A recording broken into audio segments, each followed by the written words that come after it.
You're watching Taste of Victory. Well guys, the big news a lot of people have been waiting for is finally here, and we are getting a ban list. It's going to be announced next Friday, March 17th, and then we will have it in effect April 1st, 2023. So this is exciting for a lot of reasons, but basically people have been asking for a list for quite a bit now. People have been wanting something to be done about BlackWarGreymon X for a while. People are worried about BlackWarGreymon X now being a pretty dominating force, but I don't think it's as bad as people expected it to be here in North America. So this, I think, is actually going to be one of the most interesting ban lists we've had dropped in a while, and I'm kind of relieved to not be on the dev team and have to make these decisions, you know.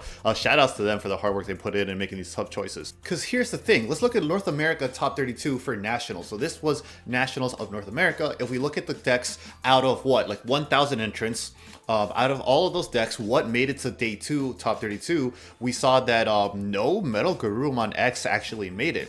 This is a deck that people have been like complaining about and saying it needed to be touched for a while, and I mean maybe in an earlier format it did, but like now it kind of seems like with the new decks it's kind of balanced itself out naturally a little bit, because as I just said, like it did not make top 32 at all, and we should not be using that as the only benchmark to like limit a deck or not. No, absolutely not. But with, you have to keep in mind stuff coming out in the future, like stuff like Digimon is going to be really strong once you get the starter deck, and then BT12 with the Digimon X, so you gotta have stuff to like keep that in check as well. And it doesn't look like it's actually doing anything too crazy right now. Now, to be fair, there was a down pair loss at Nationals for North America, or whatever the condition is for there to be one less round that there usually is. So because of that, if we had gotten another round, we probably may have seen a couple of BlackWarGreymon X's actually in top 32. But otherwise, we had like a pretty diverse format. It's not actually like gatekeeping anything too crazy, it seems like.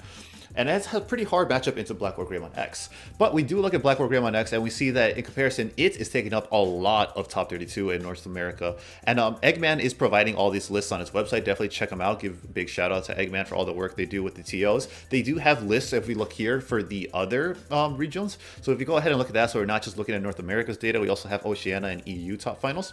So if we're going to take a quick look at theirs, in the description to all their videos, they have like a nice little page to their link to their website that has this page. But if we see here, also from what I can tell, doesn't look like a single BlackWarGreymon X in here either. Yep, not a single one. It's all the other X antibody decks instead, which is pretty crazy for two regions, they're top 32, to not see it in either. So like, it seems while BlackWarGreymon was a huge problem, it's at least like a lot more answered by this current meta, which is an interesting thought for how like dominating it was for the longest time.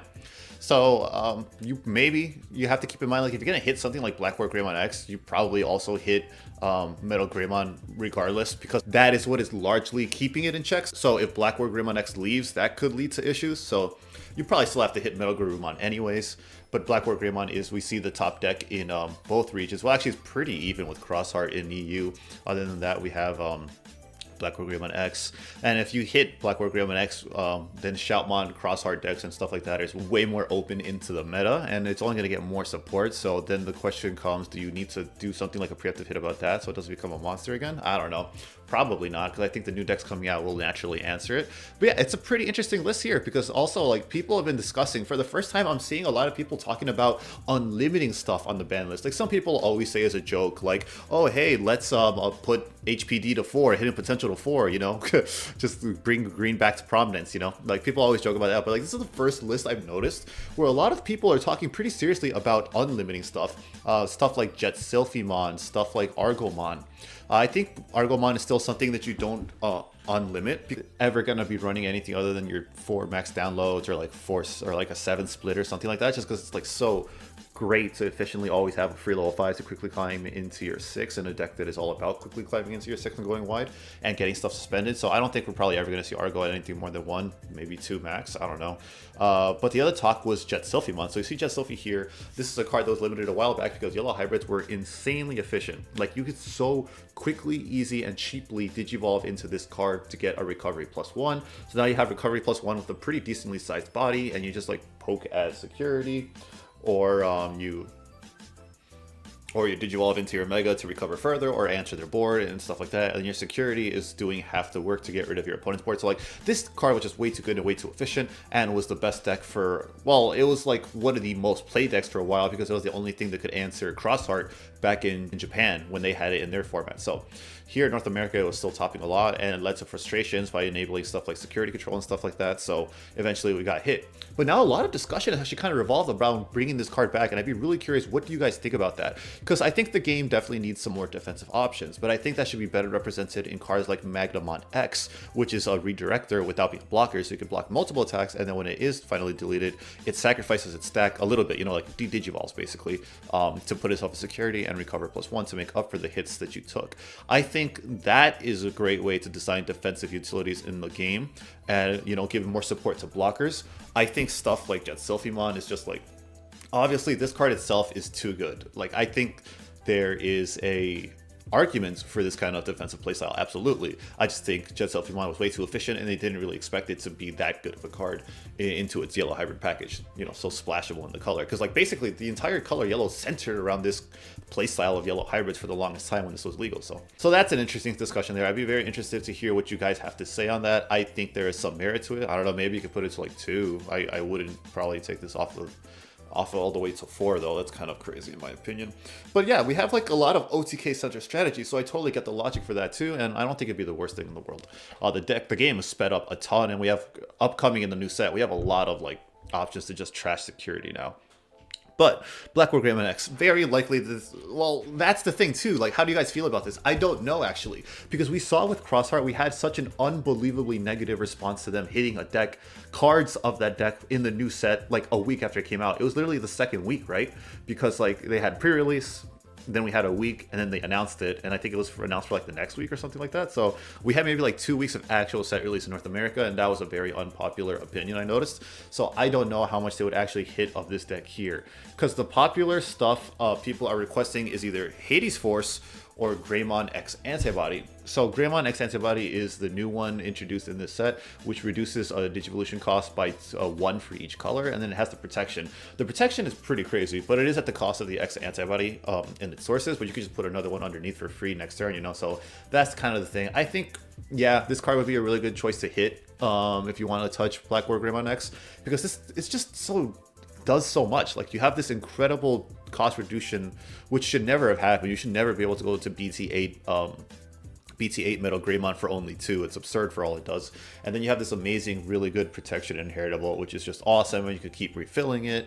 And then like you have the was it Metal Greymon Alterous mode? Is that the one that gives the protection? One of them gives protection at the level 5 level, and it's like additional protection on top of this. It's just like kind of hard to clear stack for it if you can't battle over it. And like between Yuya and, you know, any DP inheritable, if they have that, if people actually run that, then you're at like 15 to 16 at any given turn.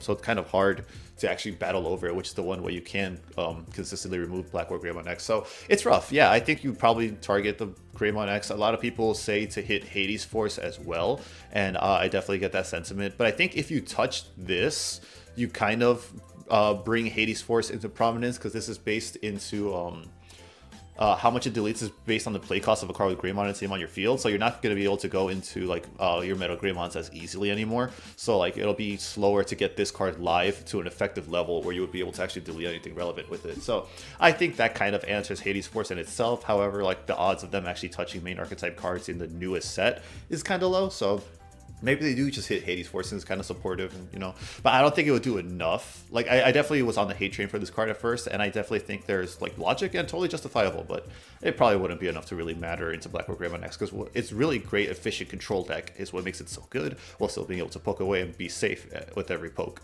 And it's still able to do that just fine without Hades Force, so I don't know how much that would actually matter. But however, if we are, the big problem with the game basically all stems from BT9, so a lot of people have been suggesting to either hit Cool Boy, this card here, or you hit the X Antibody option card.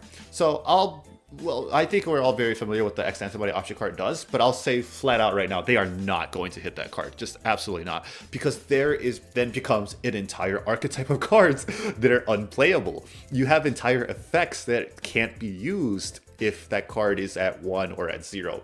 A lot of people just say flat out ban it, because like it's a really weird designed card. It's way too good for what it does. It should at least be errata to be once per turn on a Digivolve effect, you know? But yeah, like they're just not gonna touch it. They absolutely cannot, until at least maybe if they print another X Antibody option, then they can ban the old one or restrict it to one. I would prefer to ban it if they introduce a new X Antibody, ban the old one, because then you just risk making X Antibody decks incredibly consistent. So that's kind of a problem there. They're probably not going to touch it. Yeah, these decks need an entire booster set, needs that card to function properly. So it's never going to get hit. What would realistically be hit to address a generic wipe at X antibody decks would be Cool Boy. So Cool Boy is absurd because we all know 2 cost is way too cheap for what it does. It searches so much, potentially grabbing you 2, and then you could draw 1 and gain 1 memory for doing the normal thing an X antibody deck wants to do anyways, which is Digivolve over the same level with X antibody and its traits. It's just crazy.